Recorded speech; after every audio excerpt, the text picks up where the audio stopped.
നമസ്കാരം, news prime മലയാളത്തിലേക്ക് സ്വാഗതം. തമിഴ്നാട്ടിലും പശ്ചിമ ബംഗാളിലുമാണ് ഇന്ത്യ മുന്നണിയിലെ രാഷ്ട്രീയ പാർട്ടികളുമായി കോൺഗ്രസിന് സീറ്റ് ഷെയറിംഗ് എന്ന വലിയ കടമ്പ കടക്കേണ്ടത്. തമിഴ്നാട്ടിൽ സ്റ്റാലിനുമായി സീറ്റ് ഷെയറിംഗ് നേരത്തെ തന്നെ ധാരണ പ്രകാരമുണ്ട്. കഴിഞ്ഞ നിയമസഭാ തെരഞ്ഞെടുപ്പിൽ 25 സീറ്റുകളാണ് നൽകിയത്.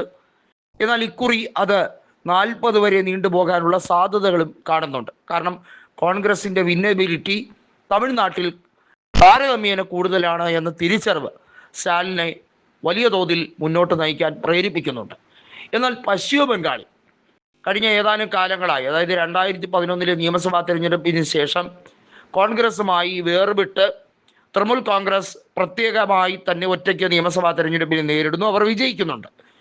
കഴിഞ്ഞ ലോക്സഭാ തെരഞ്ഞെടുപ്പിലും തൃണമൂൽ കോൺഗ്രസിനെ കൂട്ടാതെയാണ് മത്സരിച്ചത്. എന്നാൽ ഇന്ത്യ മുന്നണിയുടെ ഭാഗം എന്ന രീതിയിൽ തന്നെയാണ് ഇപ്പോഴും ലോക്സഭയിൽ തൃണമൂൽ കോൺഗ്രസ് എംപിമാർ ഇന്ത്യ ബ്ലോക്കിൻ്റെ കൂടെ നിൽക്കുന്നത്. ഇവിടെ തൃണമൂൽ കോൺഗ്രസുമായി ഒരു സീറ്റ് ഷെയറിങ്ങിലേക്ക് പോകുമ്പോൾ 30 സീറ്റുകൾ കുറഞ്ഞപക്ഷം നൽകാം എന്ന് ഉറപ്പ് കൊടുത്താൽ മാത്രമേ ഒപ്പം നിർത്താൻ കഴിയുകയുള്ളൂ എന്ന ധാരണയാണ്.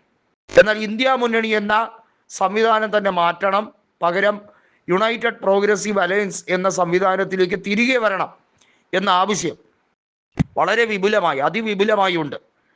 അങ്ങനെ വരുമ്പോൾ തൃണമൂൽ കോൺഗ്രസ് വീണ്ടും UPAയുടെ ഭാഗമായി മാറുന്നു. നമുക്കറിയാം, മമതാ ബാനർജി നരേന്ദ്രമോദിയെ ഏറ്റവും ശക്തമായി വിമർശിച്ചുകൊണ്ട് നരേന്ദ്രമോദിക്ക് ഏറ്റവും കൂടുതൽ പശ്ചിമ ബംഗാളിൽ മാത്രമല്ല ഇന്ത്യ രാജ്യത്ത് തന്നെ ഭീഷണി ഉണ്ടാക്കുന്ന ഒരു നേതാവാണ് സ്റ്റാലിൻ. മറ്റൊരു നേതാവാണെങ്കിൽ മമത അതുപോലെ തന്നെ ശക്തമായി മുന്നോട്ട് പോകുന്ന ഒരു നേതാവാണ്.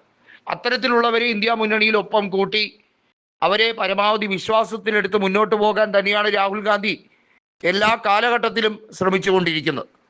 പ്രിയങ്കയുമായി ചർച്ച നടത്തി സീറ്റ് ഷെയറിങ്ങിലെ ധാരണ വളരെ വ്യക്തമായി സ്മൂത്തായി നീങ്ങും എന്നുള്ളത് ഉറപ്പിച്ച് പറയുകയാണ് മമത.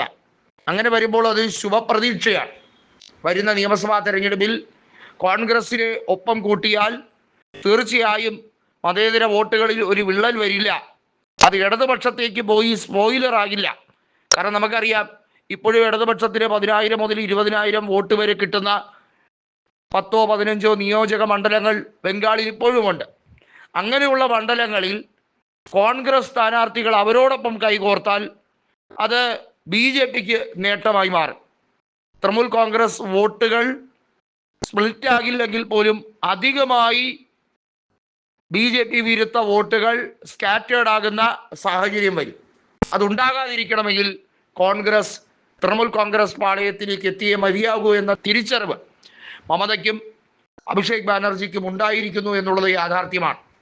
അത് തീർച്ചയായും തൃണമൂൽ കോൺഗ്രസിനെയും പശ്ചിമ ബംഗാളിലെ ഇന്ത്യ മുന്നണി ഇപ്പോഴത്തെ സംവിധാനത്തെയും വലിയ തോതിൽ ഗുണം ചെയ്യും എന്ന യാഥാർത്ഥ്യമാണ്.